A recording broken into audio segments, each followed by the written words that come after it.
તો ધ્વજાએ સ્વયં શીખવાડ્યું છે. હું રોજ ઘણી વાર બોલ્યો છું,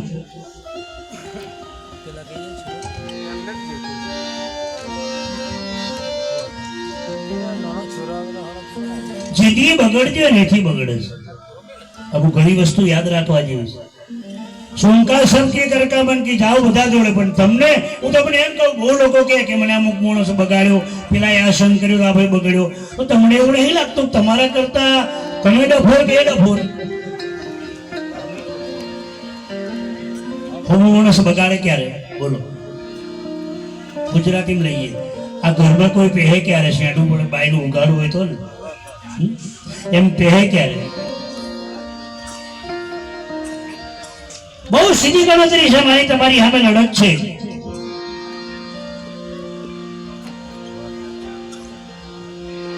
સત્સંગ ભજનમાં જિંદગીમાં એવો ભાવ ના આવવો જોઈએ કે હું થાકી ગયો છું, હું ડરી ગયો છું ને મને નથી ગમતું.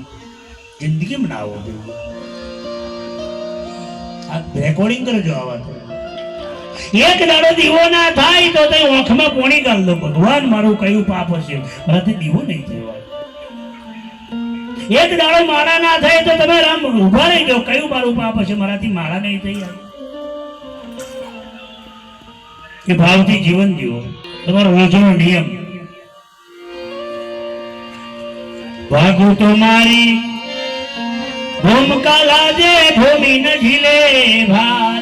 સગારસા શેઠ નો નિયમ હતો કે સાધુ જમાડે સિવાય જમવાનું. સગારસા શેઠ કોણ એ જાણો છો? કોણ? ગયા જન્મનો કરણ રાજા. રોજ હોનાનું દાન કરતો હતો, રોજ.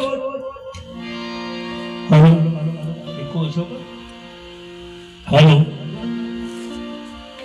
હસોરું નવું લાવ્યો છે ને પાછો ઓપરેટર એ નવો છે અને એમ પાછો કુંવારો છે. તઈની વસ્તુ નવું સમજો ને.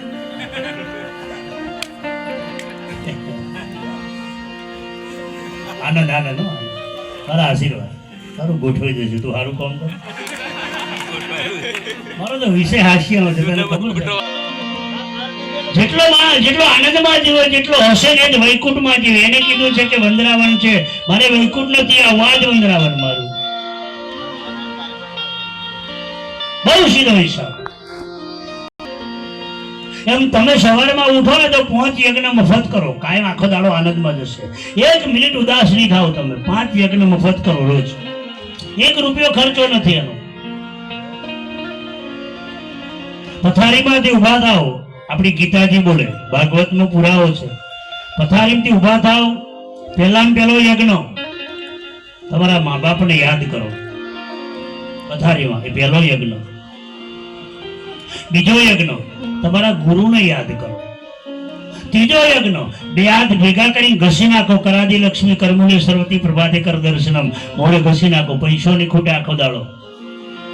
અને જરૂર પડશે ને તો ઈશ્વર ગમે ત્યાંથી મેળવી દેશે. પણ નીતિ હશે તો પાછી ઓમ ઓમ કરો તો પછી એને તો હું કઈ જમીન ના રાખું.